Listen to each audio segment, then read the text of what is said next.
Saka natin tanggalin yung bumper, saglit lang yan. Saka ito, saka natin i-repair yan. Pag matapos na to, unahin natin itong malaki. Ganun lang. Nissan Leaf ha. So ito yung gagawin natin. I-repair natin yun. Ito pati ito. Repair yung bumper, repair yung panel. Ito. Bago yung ito, brand new sa kabayan ha, yung pintuan. Ito, repair din yung running board. Blending na yung pintuan. Hanggang dito lang tayo magpinto. Bago modelo to sa kabayan ha. 2019. So ang kung gawin ito kabayan, i-repair ko muna to bago natin i-repair natin yung mga maliliit. Unahin natin yung malaki. So ito, tatanggalin natin yan para ilagay natin yung bago. Tapos itong running board kasi plastic to, ibaba lang natin to. Hindi natin tanggalin ha kasi i-setting pa natin ulit to pag ma-okay na lahat. So pag ma-repair na natin to, i-ulit natin to, i-repair lang natin ng konti. Ibaba lang natin yan, hindi natin tanggalin. Okay, ganun lang kabayan, i-repair muna natin to. Ibaba natin konti to, tanggalin natin yung pintuan, tapos para i-setting natin yung bago para makita natin yung alignment niya. Ganun ang technique. Saka natin tanggalin yung bumper, saglit lang yan. Saka ito, saka natin i-repair yan. Pag matapos na to, unahin natin itong malaki. Ganun lang ang technique kabayan. Okay, maraming salamat kabayan. So tanggalin muna natin itong mga kabayan yung para i-ready natin yung glass. I-ready natin sa tamang posisyon yung glass. Kailangan yan o. So i-ready natin kung saan banda. So ibaba muna natin to. Ay hindi, wala na. Kahit hindi natin tanggalin yung window trim seal nya. Ito na importante. Kasi babaklasin din namin natin yan. Isa na palang bolt dito. Saan bolt dito? Yes ka. Kailangan natin tanggalin to dito. Ito kabayan o. Ito, may butas o. Yan o. Sa kabila. Nakita natin yan. Wala. Dito na. O, yan o. So ready na siya. So pwede natin tanggalin yung pintuan. Okay, ganun ang technique kabayan.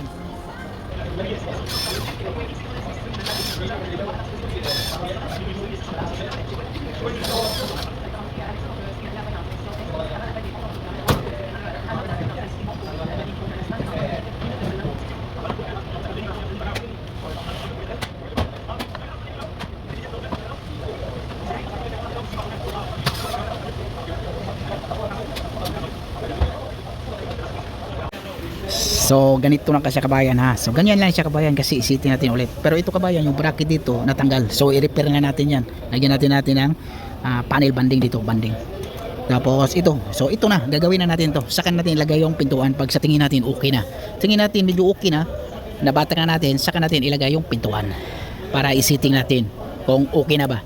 Hindi natin maglalagay ng hinges kabayan ha kasi makita naman natin shitting dito sa pintuan eh. Mamaya makita nyo mamaya. So lagyan ko ng plate dito, hihilahin natin yan.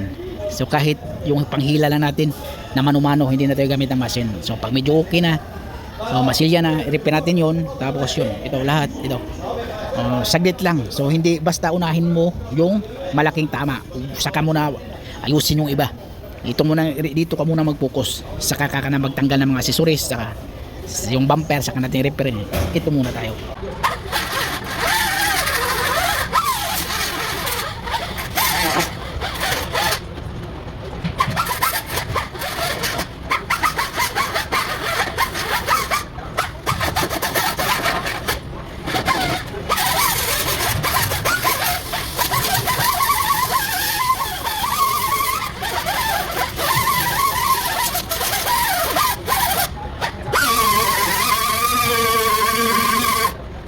So ayan kabayan, tinanggal pala natin yung breaker kabayan. Ito yung breaker dito sa loob. Dito ha. Yan o. So tinanggal natin yan kasi delikado yan pag hindi tanggalin eh. So may yung mga wiring pati. So gumamit tayo ng rubber ito. Kasi may power to ito. Power yan, delikado yan o. So kailangan natin tanggalin yan pag mag-welding tayo ng MIG. So hindi lang yun, pati yung battery kabayan ha. No.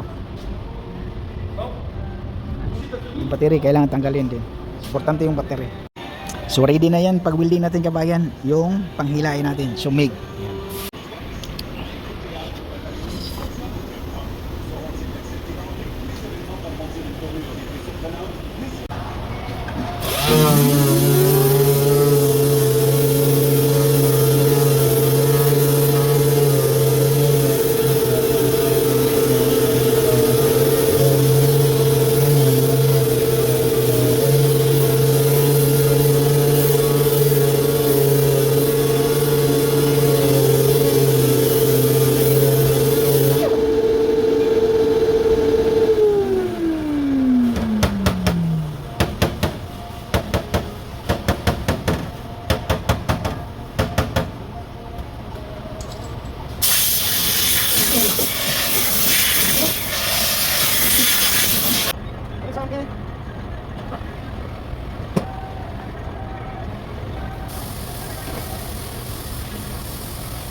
Kabayan, itong loob na to kasi ganito yung pagka-repair natin, tinanggal natin dun sa loob, so lagyan natin ng primer, importante ito.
Yan kabayan, okay na yan sa kabayan ha. Yung alignment na yan kabayan, okay na yung alignment. Pati dun sa baba. Kasi nilagyan ko ng pati kabayan, no? Talagang tinanggal ko yung pati, nilagyan ko ulit ng fiber.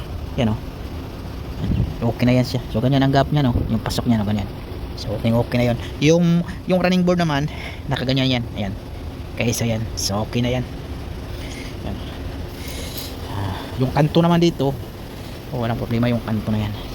So yung bumper pala kabayan, okay na yun. Siniting natin yan bago natin tinanggal. Yan. Tapos pasok natin, tingnan mo ha. Yan, ganyan o. Yan, di ba? Okay, okay.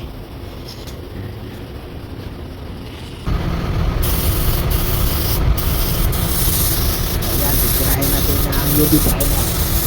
gamit ko pala kabayan yung UV primer para mas mabilis lang sa kabayan. Tirahin mo ng gano'n, taas ang tira ng gano'n, gamitan natin ng UV light sa saglit lang, 3 minutes sa pool na. So umiha na agad, dapat ang hiha agad, tip na. Pagkatapos ng tip, dito na sa pintura na. So yung kanya pintura na. Gamitan na natin. Pero pag magtira tayo ng UV light kabayan, unang patong, siyempre patungan mo lahat yun, tapos gamitan mo lang UV light na 3 minutes. Pagkatapos noon, tirahin mo ulit ng UV primer. So, dalawang patong lang tayo ng UV primer. Tapos yun, UV light na naman, 3 minutes. Tapos pagkatapos noon, okay na. So yun kabayan, tapos na kabayan. Maraming salamat kabayan. Huwag kalimutang mag-subscribe at i-click ang notification kabayan ha. Tapos paki-follow din natin yung Facebook feed natin. So maraming salamat. Good luck kabayan.